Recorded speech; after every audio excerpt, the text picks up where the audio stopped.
আর সামনে খেলা আছে আমাদের, অনেক দোয়া করবেন ইনশাল্লাহ। আর এই তো না, আলহামদুলিল্লাহ সবাইকে প্রথমেই জানাই ঈদ মোবারক। ঈদ উল ফিতরের সবাই আনন্দ নিজেদের পরিবারের সঙ্গে ভাগাভাগি করে নেবেন এবং আত্মীয় স্বজন এবং গরিব মানুষ যারা আছে সবার সাথে ভাগাভাগি করে নেবেন।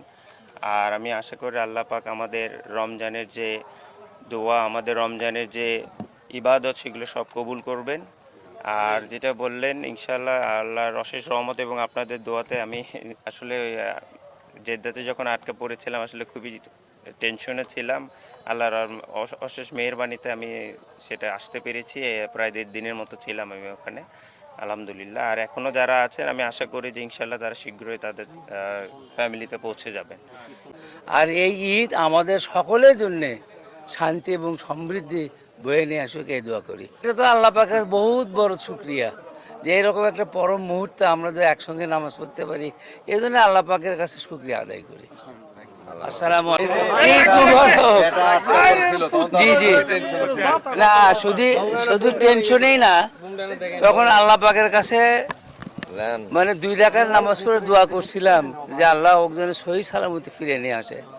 কারণটা ছিল যুদ্ধতে একটা আনসার্টেন একটা অবস্থা, যে কোনো সময় যে কোনো ঘটনা ঘটে যেতে পারত এবং ও যদি আটকাই থাকতো একা একাই, এটা আমাদের জন্য আমরা খুব টেনশন, মানে কি খুবই দুশ্চিন্তায় ছিলাম। তারপরে যখন যোগাযোগ হলো একদিন পর, এবং আমরা কয়েক মসজিদে ওর জন্য দোয়া করে নিয়েছি যাতে আল্লাহ পাক সহি সালামত ফেরত দেয়। দেখ আল্লাহ পাকের মেহরবানি, একটা দিন একটা রাত ছিল আমাদের জন্য খুব কষ্টের এবং খুব ঝুঁকিপূর্ণ ছিল আমাদের কাছে, টেনশনে।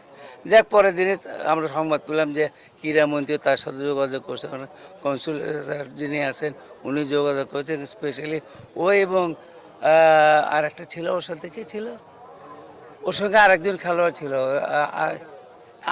আনামুল, এর দুজনকে একটা স্পেশাল টিকিট করে দিয়ে ওরা বাংলাদেশ বিমানে চলে আসতে পারছে। এই জন্য আল্লাহর কাছে বহুত বহুত শুক্রিয়া। সব ধরনের খেলার খবর পেতে সাবস্ক্রাইব করুন, সঙ্গে থাকুন খেলার পাতার।